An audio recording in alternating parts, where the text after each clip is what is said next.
अस्सलाम वालेकुम दोस्तों। तो ये हमारा बिल्डिंग का एक्सटेंशन का काम चल रहा था, पहली वीडियो में मैंने आपको बताया था। तो अभी हम ये स्टेज पे पहुंच चुके हैं, इरेक्शन हो चुकी है, इसकी शीट ऊपर डाल दी है।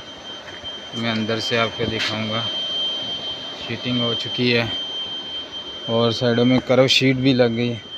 अंदर आरो प्लांट चल रहा है, इसलिए साउंड आ रहा है, तो मैं थोड़ा दूर से वीडियो बनाऊँगा। तो एक चीज़, ये रश कोट किया है प्लास्टरिंग से पहले। ये कॉर्नर बिट भी है, कॉर्नर बिट लगा दी है ताकि अच्छे कॉर्नर बन सके। इसी तरह ये एक विंडो और फ्रंट में एक डोर आ रहा है। पूरा रश कोट कंप्लीट है और ऊपर ये कर्व शीट भी लग गई है।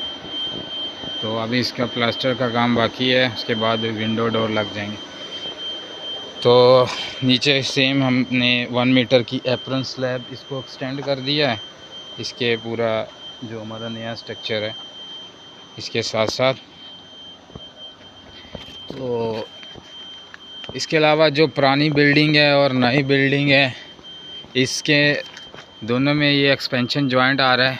इसके अंदर भी हम एक बिट यूज़ करेंगे, वो वाली बिट ये पड़ी हुई है, ये देखें एक्सपेंशन जॉइंट वाली बिट। इसमें ये 2 सेंटीमीटर का एक ग्रूव है, इसको ग्रूव भी कहते हैं।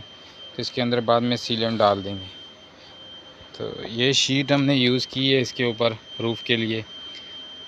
5 सेंटीमीटर की ये शीट है, एक तरफ से प्लेन और दूसरी तरफ से इसके अंदर वो ऊपर प्रोफाइल बनी हुई है। तो ये एक चीज़ और दिखा दूं, जो कॉलम या और ब्लॉक वर्क का जॉइंट है, उसके ऊपर हम लोगों ने ये मैश यूज़ की है ताकि क्रैक ना आए। ये मैश लगा के थोड़ा थोड़ा सा मसाला लगा के उसके बाद रश कोट किया है जिधर जिधर भी कॉलम और उसका ब्लॉक वर्क का जॉइंट है। तो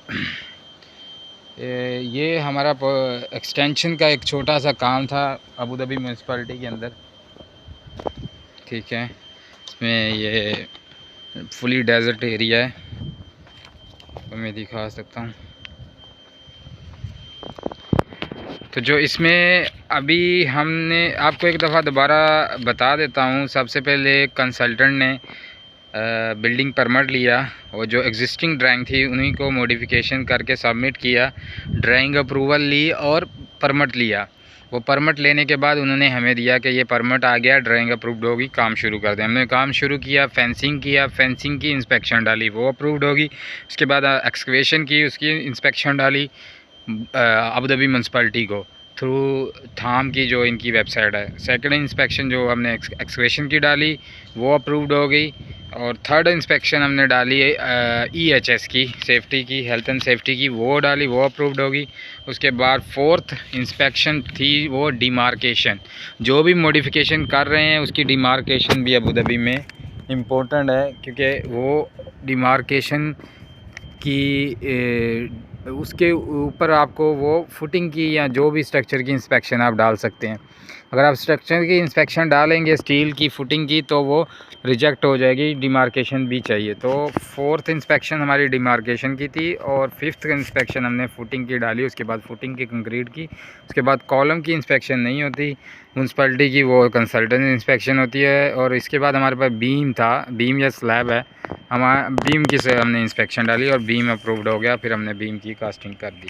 तो टोटल हमने 6 इंस्पेक्शन डाली ये छोटे सी बिल्डिंग के लिए। 2 बाई 5.3 मीटर इसका साइज़ था, तो इसके लिए ये टोटल 6 इंस्पेक्शन डाली। फिर बता दूं, सबसे पहले ड्राइंग अप्रूवल ली कंसल्टेंट ने और परमिट दिया। उसके बाद फेंस की इंस्पेक्शन हुई, फिर एक्सकवेशन की इंस्पेक्शन हुई, EHS की इंस्पेक्शन हुई, उसके बाद डिमार्केशन, फिर फुटिंग और फिर बीम या आपके पास जो भी है स्लैब है उसकी इंस्पेक्शन हो गई, ठीक है। तो अभी हमारा ऑलमोस्ट कंप्लीट है। अभी प्लास्टरिंग करेंगे, प्लास्टर करने के बाद इसको खलास ये फिनिश हो जाएगा। इसके बाद पेंट का काम बाकी है, पेंटिंग भी आपको बताएंगे। पेंटिंग में भी आपको पता है जैसे कि अबू धाबी के अंदर या पूरे UAE के अंदर सबसे पहले वॉल को रफ़ किया, सॉरी उसको स्मूथ किया जाता है। उसके बाद उसके ऊपर वॉल पुट्टी डाली जाती है। वाल पुट्टी करने के बाद उसके बाद इसके ऊपर प्राइमर मारा जाता है, फिर पेंट, और पेंट के बाद हमारा जो 2 कोट 3 कोट जो भी एज़ पर ड्राइंग वो किए जाते हैं, ठीक है। तो अगर टेक्सचर है तो उसमें टेक्सचर यूज़ किया जाता है, उसमें रोलर भी मिल जाते हैं, नहीं तो मशीन से भी कर सकते हैं। तो अभी इसके बाद कोई भी इंस्पेक्शन नहीं होगी म्यूनसिपैलिटी की, क्योंकि यही 5-6 जो इंस्पेक्शन है मैंने आपको बता दी, यही स्टेप होते हैं हर बिल्डिंग के अंदर। जो इसमें ऐड करना पड़ता है डिमार्केशन। जब आप ये EHS फैंस और एक्सकवेशन की इंस्पेक्शन कर लेते हैं, इसके बाद EHS की इंस्पेक्शन डाली जाती, सॉरी डिमार्केशन की इंस्पेक्शन डाली जाती है, और वो एक थर्ड पार्टी सर्वे वाली टीम इधर आके इसका सर्वे करके जाती है, इसके एज बिल्ट उठाती है, इसके कोऑर्डिनेट और इसका जो भी वो सर्वे रिपोर्ट बनाते हैं, एक ड्राइंग बनाते हैं। वो ड्राइंग उनकी जो ड्राइंग होती है वो अबू धाबी म्यूनसिपैलिटी को सबमिट करनी पड़ती है, और वो सबमिट करने जब फुटिंग इंस्पेक्शन डालते हैं उसके साथ वो अटैच करनी पड़ती है। वो अटैच हो तो फुटिंग के लिए वो अप्लाई कर सकते हैं, नहीं तो फुटिंग वो रिजेक्ट कर देंगे।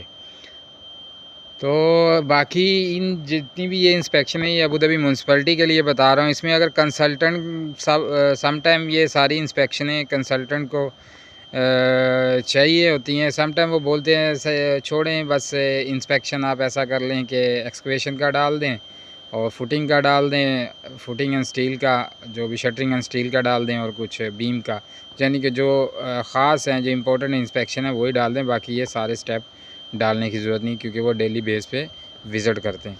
तो ये रश कोट के अंदर हमने नॉर्मल सीमेंट और सैंड यूज़ किया, इसके अंदर ये केमिकल यूज़ किया है, जिसकी वजह से ये बहुत ही इसने स्ट्रेंथ पकड़ी है। केमिकल का मैं आपको अगर ये डब्बा पकड़ा है इसका आप चेक करें, ये वाला केमिकल यूज़ किया जाता है टेक्नो बॉन्ड 50। तो इससे ये है कि अगर आप इसको चेक करेंगे, इसकी जो स्ट्रेंथ है, जो इसको पकड़ने की, रश को जो दीवार को पकड़ने की स्ट्रेंथ है वो बहुत ज़्यादा बढ़ जाती है। अभी मैं दिखाऊं तो ये सेम एक पत्थर बन गया, इतना इसकी स्ट्रेंथ इतनी ज़्यादा बढ़ गई है कि इसके ऊपर जब प्लास्टर करेंगे वो भी बहुत मजबूत होगा। तो इधर ये पुरानी बिल्डिंग है, ये नई बिल्डिंग है, इधर हमारा एक्सपेंशन जॉइंट है ऑलरेडी। अगर आपको ये नज़र आए, हमने एक शीट डाली है 1 की, तो इसके अंदर ही वो ग्रूव यूज़ करेंगे, इसको न्यू और पुरानी बिल्डिंग को अलग कर देंगे।